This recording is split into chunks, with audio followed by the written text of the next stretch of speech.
இன்றே டவுன்லோட் செய்து உங்கள் ஃபேவரட் ஷோக்களை என்ஜாய் பண்ணுங்க. எங்க தங்கியிருக்கீங்க? தேனாம்பேட்டையில் ஒரு சின்ன ஆர்பனேஜில் தங்கியிருக்கேன் சார்.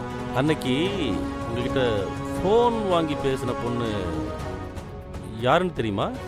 சார் அந்த பொண்ணு யாருன்னு எனக்கு தெரியாது சார். ஆனால் அவங்க பேசுனாங்கன்னா வாய்ஸ் வச்சு கண்டுபிடிச்சிடுவேன்.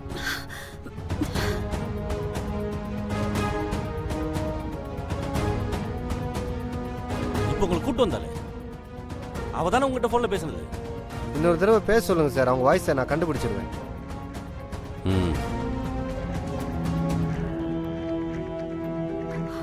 ஐயா, அன்னைக்கு உங்ககிட்ட ஃபோன் வாங்கி பேசினது நானா?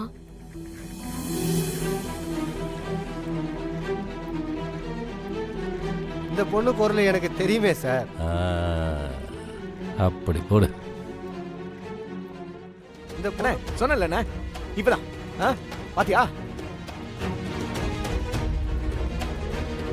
ஐயோ சார், நான் ஏன் தெரியும்னு சொன்னேன்னா இவங்களும் இன்னொரு சாரும் தான் முதல்ல என்கிட்ட வந்து விசாரிச்சாங்க. அதனால தான் தெரியும்னு சொன்னேன். மற்றபடி அன்னைக்கு ஃபோன் வாங்கி பேசினது இவங்க இல்லை சார்.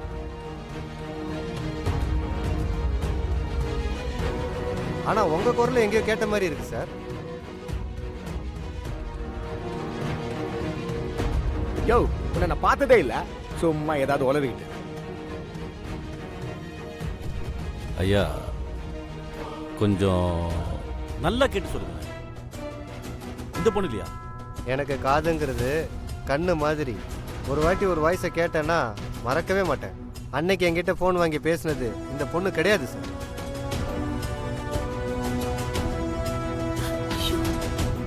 ஐயா, அன்னைக்கு ஃபோனை கொடுத்ததை தவிர எனக்கும் இந்த பிரச்சனைக்கும் எந்த சம்மந்தமும் இல்லைங்க ஐயா.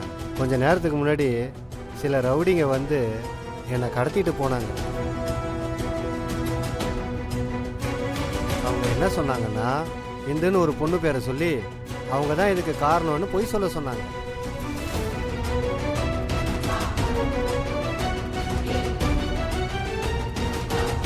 ஆனால் இந்துங்கிற பேரில் எனக்கு யாரையுமே தெரியாது, அப்படிலாம் பொய் சொல்ல முடியாதுன்னு சொன்னேன்.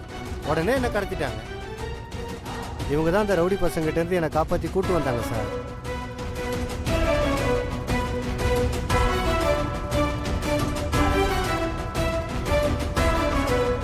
இது இல்லைன்னா இப்போ ஃபோன் பண்ணது யாரா இருக்கும்? தேவா சொல்லுங்கண்ணே. அன்னைக்கு அவளை நீ அடிக்கும்போது வீட்டில் இருக்க பொம்பளைங்க எல்லாம் ஒன்றா கூடினாங்கல்ல? ஆமாண்ணே, அன்னைக்கு கூட இருந்தாங்கண்ணே. அப்போ ஒன்று பண்ணு, எல்லாத்தையும் வரிசையாக நிற்க சொல்லு. ஒவ்வொருத்தரையும் அந்த ஆள்கிட்ட பேச